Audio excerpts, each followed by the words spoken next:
Hey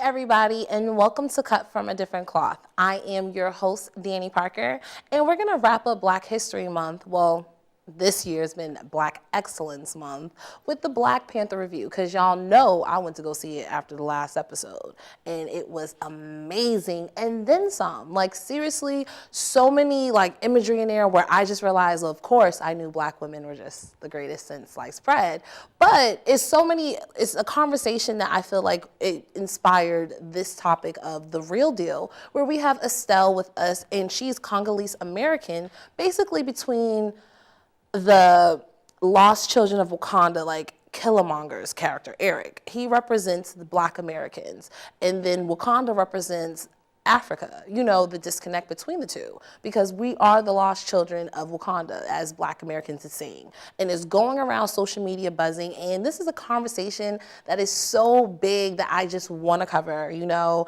I'm rocking my natural this week. Of course, even what's the tea? Like, that's covering what Angela Bassett is saying, like, going into our topic, because today we're wrapping up Black History Month, and it has been one good month. Like, even though Black history is all year round, this month in particular, Black people have showed out, and I'm just so here for it with the representation. I just hope after February is over that we still have that same attitude for the rest of the year, and wanting to learn about our culture now, everyone wants to book a trip to Wakanda, but I hope they really want to learn about countries that we have, like Kenya and Ghana, like real life African countries. But we're going to get into more of that once we come back from our quick PSA. Cut from a Different Cloth, everyone. I am your host, Danny Parker. Now, we do have in the studio with us Estelle. Hey. Estelle, thank you so much for coming on the show today. No problem, no problem. Glad to be here. Now, Estelle, tell a little bit about yourself before we get into the what's the tea topic. Okay.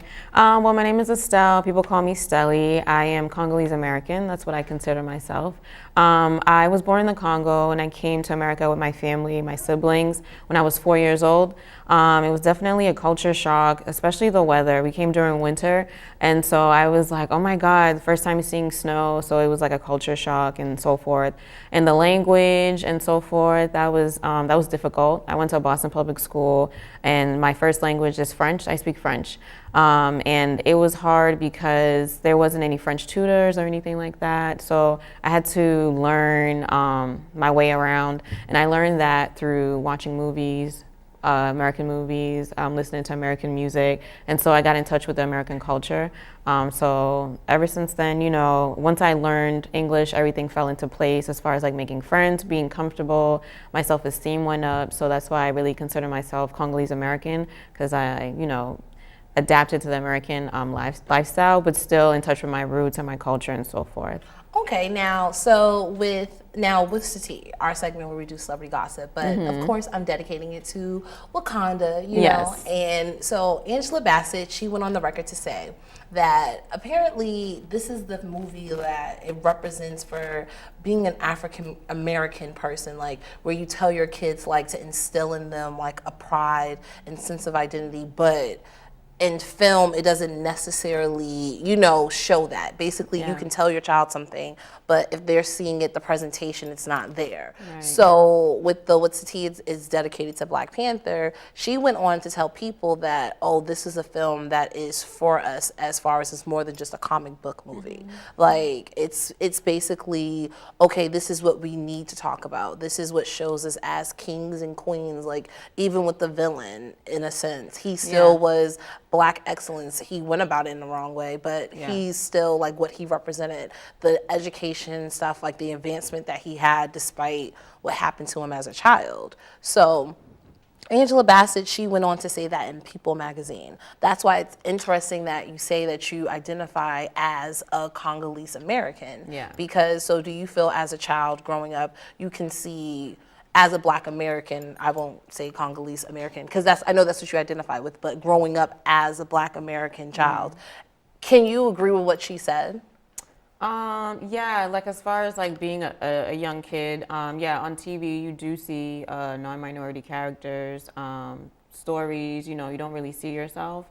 I remember maybe Cinderella when Brandy did it, oh, okay, I saw myself, you know, but it's like here and there, it's not like a consistency. So yeah, I agree with Angela as far as that statement. And I also have a son, so I always instilled Black history and everything else. So he was so excited to see Black Panther on screen. So I think also just kids seeing that inspires them. You know, he wants to be a Black Panther for Halloween. He just wants to learn more and do more, and he's excited because we haven't seen a Black superhero on TV in a long time or in a movie in a long time. Not to say that there isn't any, but it's just such a big gap.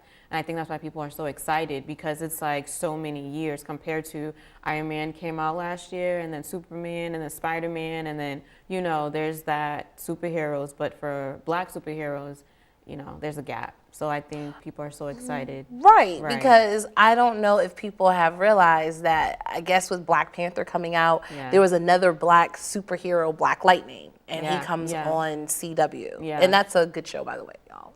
And so, but when I seen it though, like people were trying to say, oh, well, he's trying to be Black Panther, or they're trying to, I'm like, no, I'm like, the fact that there's a rise of Black superheroes, it's like, it's showing kids like, oh, okay, Captain America, he might not look like me, but there's Black Panther, there's Black Lightning, there's Blade. It's just like different superheroes where it's like, okay, like I've never been the one to be like, oh, superheroes. My friends got me into that as an adult, so it's just, that's never been my steez. But it's just like, it's funny to see though, like, oh, now there's more Black superheroes representation coming about. And then the fact that there's actors, even though they say like, okay, it's not diverse, that's technically not true, because like how you again identify as Congolese American, there was many representations. It wasn't just the actual Black Panther actor, he's from South Carolina, but there's different people that's from the Bahamas, that's from Trinidad and Tobago. It's like, so it's still a representation, even though they're different complexions of melon. It's still like, okay, you know, this is a diverse film that people, especially American Blacks, who feel like they don't have their identity and don't know where to look and search for, I think this is definitely a good representation. So some people feel a little like, oh, well, all superheroes matter. Like it's like that's going out and about. Yeah, I think Black Panther is a great conversation starter, and I think it woke a lot of people up that was sleeping, and people need to just embrace what's happening. And I think art is supposed to make you feel, whether that feeling is negative or positive. Some people want to make Black Panther something negative. I think it's positive all around. I think people don't want to listen. They just want to talk and not listen and take what's happening with Black Panther as far as like the conversations, the culture, the music, the clothing. Like you don't see that in a lot of superhero movies. You see the same thing over and over. So I'm just glad that it came out, and I'm glad it came out in Black History Month also. So it's like the best Black History Month ever. So we're gonna go to a quick break, because we're gonna continue on that in just a moment. So we'll be right back, y'all.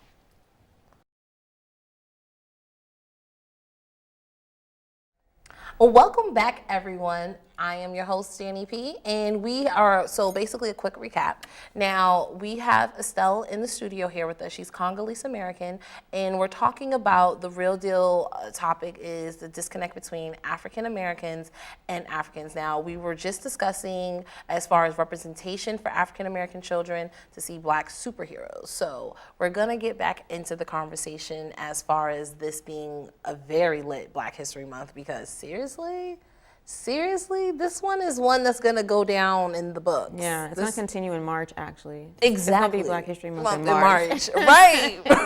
The whole year. But no, so, okay, now I do have to bring this up, because I promised Dewan I would. Now, he says for African, okay, now the women in the movie, like how they act, African women and then American Black women, and then the disconnect, like they're not submissive.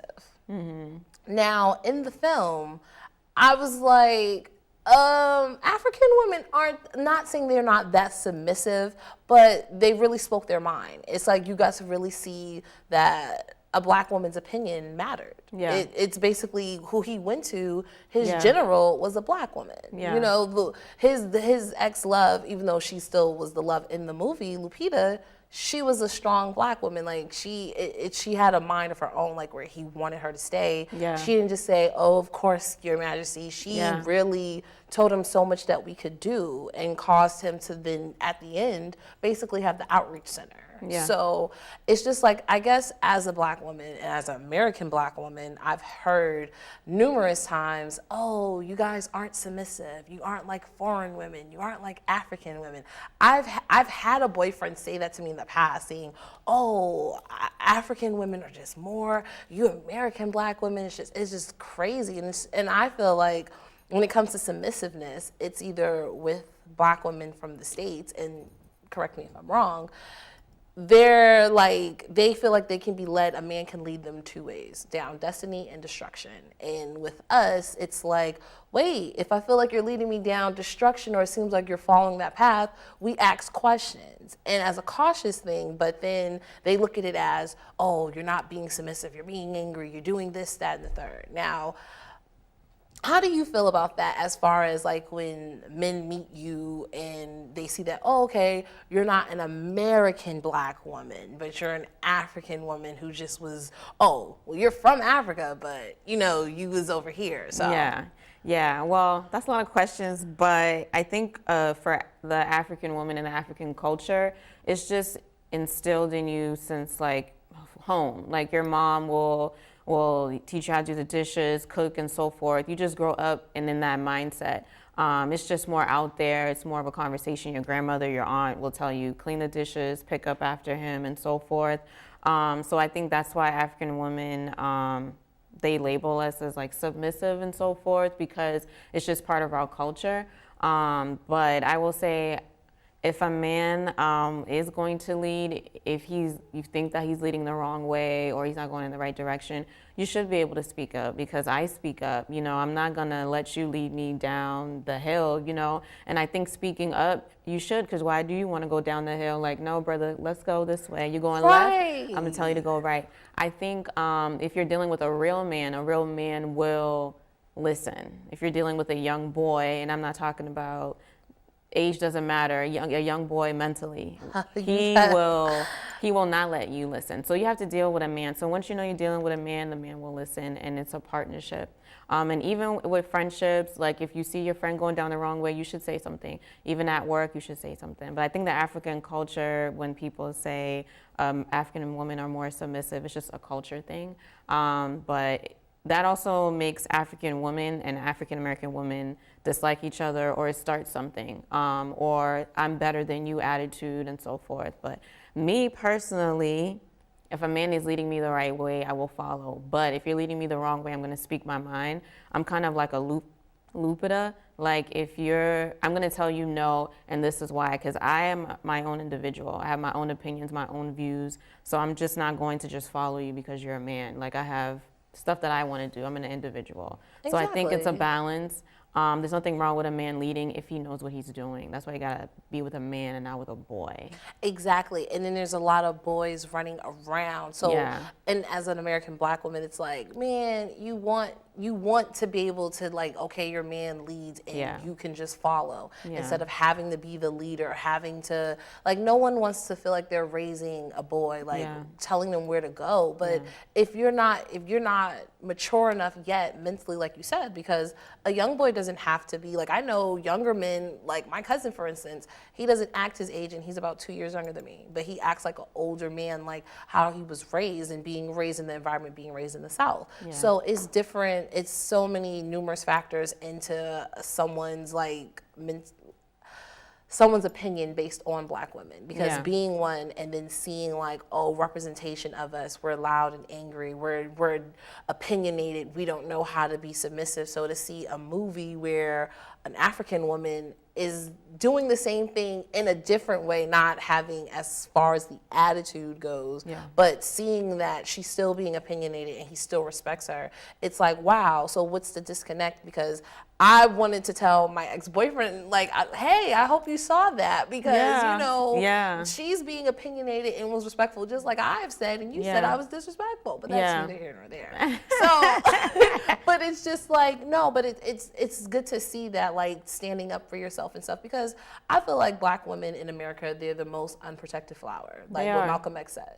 He was right about the Black woman. So to see that and to see, like, Black Panther, the people who were protecting him, the Mora Diajali, I don't think I'm saying that right, but they're supposed to be the Dark Angels, what that means. But they protect him. Like, his general was a Black woman. So who he went to was, like, to see her opinion matters and is valid. I'm like, oh my gosh, can there be a Wakanda everywhere? I know. And I think also Black women, sometimes they don't have a choice. They have to lead. You know, I think when people say Black women are bitter, no, maybe they're just tired and there's some pain behind that, but they have no choice. They have to lead because they don't want to go the wrong direction. So sometimes people have that idea, oh, you just want to lead, you just want to be a boss. Actually, I want to take a back seat, but I can't right now because I don't want to go in destruction. So it's also another way of looking at it too. But I like that Black Panther, he was respectful and he was a man. He was like, okay, you have a different opinion. Okay, I'm going to try to convince you, but you know what? You're standing your ground. When you stand your ground and you're consistent, you don't change your mind, the person will either have to respect that and, you know, you talk, or they're just going to have to leave. That's me. If you don't respect, I'm standing my ground, you can leave. That's true. Yeah. If I can't change you, then I can remove you. At the same recess, I'm not playing with little boys or like, no, you're either going to be a man and we work together, or because nothing wrong with leading, and sometimes you can have your woman lead or the man lead. I think people just make it negative. Like, exactly. It doesn't have to be negative, you know? It doesn't have to. It doesn't have to be such a power struggle, I guess. It doesn't have to be a competition. You know, I'm stronger, I'm better. It can just be a partnership. You both are equal, or balance each other out too. That's actually great too. So, yeah. Right. They had good balance. Right, a good balance, because that's what Black love is all about. Like, where one day where I can't lead, that's where I'm supposed to lean on him, and then vice versa. But I guess for men, they just have this idea that they can't be, they have to be strong all the time. And they're be considered weak if they respect another woman's point of view. That's why you have to stand your ground and be consistent. That's me. Exactly. I do not change my mind if I know what I'm saying makes sense, you know. I'm not like hard-headed or anything. If I'm wrong, then I'm like, oh, okay, I'm wrong. But if it makes sense, like a career, like if I want to pursue this career, I don't want to stay at home, I'm not wrong for that. So I'm going to stand my ground and, you know, be a career woman. No, that's totally true. That's totally true. Now, okay, so with Killmonger's character, now, he was a little boy who knew his father was African and his mother was American Black. So it's like, oh, half, he's best of both worlds in a sense.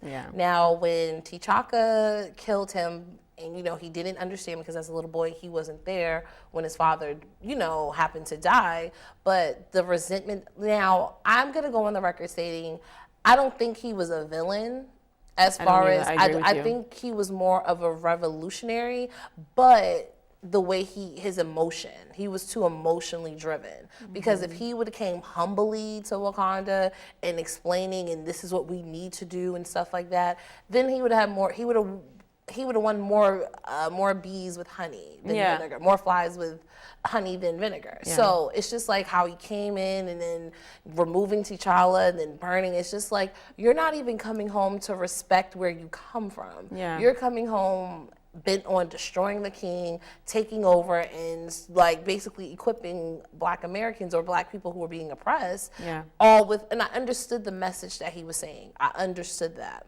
But you don't go to someone else's place and just, you don't. So aggressive. He was so aggressive. I feel like if you want to deliver a message, no one's going to listen to your words if you're loud. It doesn't matter what I'm saying, but if I'm loud and I'm stomping my feet, clapping, yelling, I have a gun in your face, you're not going to listen to anything because you're trying to, you know, calm me down or just try to get away from me. I know that character, he was hurt more than anything, and he was abandoned, you know, like who did he really have? So I think there's just so much hurt, and that hurt turned into pain. But I understood his message, and he just wanted understanding and acceptance also.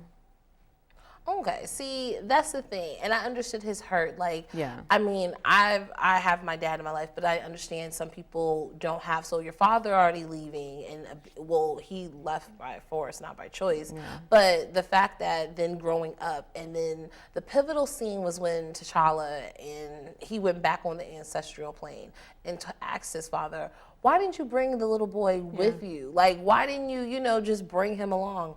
Well, I have to look out Wakanda. He wasn't Wakanda. Like, I was like, wow. So, and that's when I saw that point there, I was like, this is going to be the real deal topic.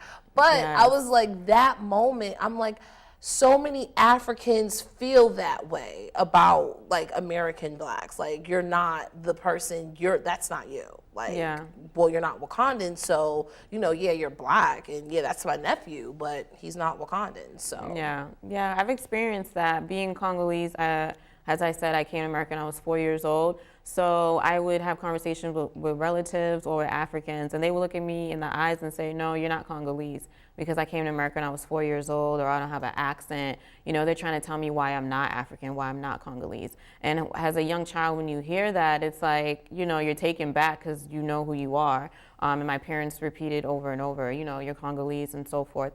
But to say that to a young child or to anyone in general, no, you're not this because you came here at 4 years old. So what would have made me Congolese if I came when I was 20, 25? So when that scene that you're saying, I relate with that. And I was like, yeah, that's how they view you're either, even though if you're African, this is what's making you African and this is what's not. So I definitely don't agree with that at all. Like, if someone is Congolese, they're Congolese. If they're Nigerian, they're Nigerian.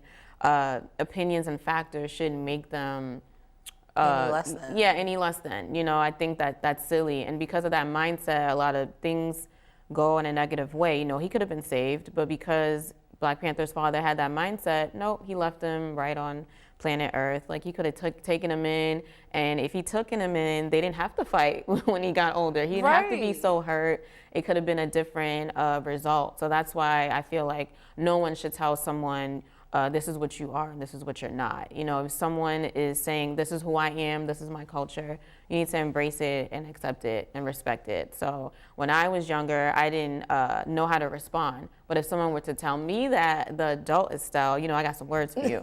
So I'll read you. But yeah, Okay. Yeah, but no, that scene, I agree, he could have saved him. Because I just feel like in that scene, so many African Americans can relate to that feeling like, okay, Malcolm X started the whole, the X because we don't know our identity. Unknown, So to have an African say that and just feel like, wow, is that how all Africans feel? Like, it's kind of like when you come over here to America, well, yeah, you're black, but, you're not. There's always that but. But it's always that but. Why can't I just be but? It should just be black and you're just black and that's it. But you're kind of this, it's always something like where, okay, as black people, we're basically dividing ourselves within ourselves, intersectional division. So that's the thing that's why I wanted to talk about this, because it's something that we never talk about. I've never once heard anyone talk about the disconnect between American blacks and Africans. I've had, again, a past relationship where a boyfriend has said that, and I've had conversations where I'm like, man, I'm tired of talking to you about this. I need to talk to other people. So with Black Panther and Black History Month, it's like super lit because this conversation can now arise. Like, we need to have this conversation. This is a conversation we have to have because there shouldn't be a disconnect. The fact that American blacks are now starting to wear dashikis and stuff, we need to start Africans need to start teaching. Instead of condemning, and criticizing, let's inform. So that's why I'm like, thank you so much, Estelle, though, because we got to wrap up the show. Because this topic, honestly, guys, I could talk about this like for a long time. It's going to go till March. You know what I'm saying? We're going into March with this. Like, seriously, I need to bring a part 2 back to this because we need to talk about this. Like, the film, though, if you really haven't seen it, please go see it. Seriously, like, go see it. Thank you so much, Estelle, for joining me and talking Thank you for having me. I appreciate it. No problem. Thank you to my amazing crew for helping me, guys. Thank you. We have pulled it off yet again. We have pulled off a successful show yet again. I am your host, Danny Parker, where Wendy meets Oprah. Thank you for tuning in to Cut from a Different Cloth. We were talking about the real deal as far as Black Panther, go see it, and the disconnect between African Americans and Africans. We're all from the motherland at the end of the day. It should be one love. That's all all it should be. So thank you so much for tuning in, y'all. Please stay blessed. And again, happy Black History Month.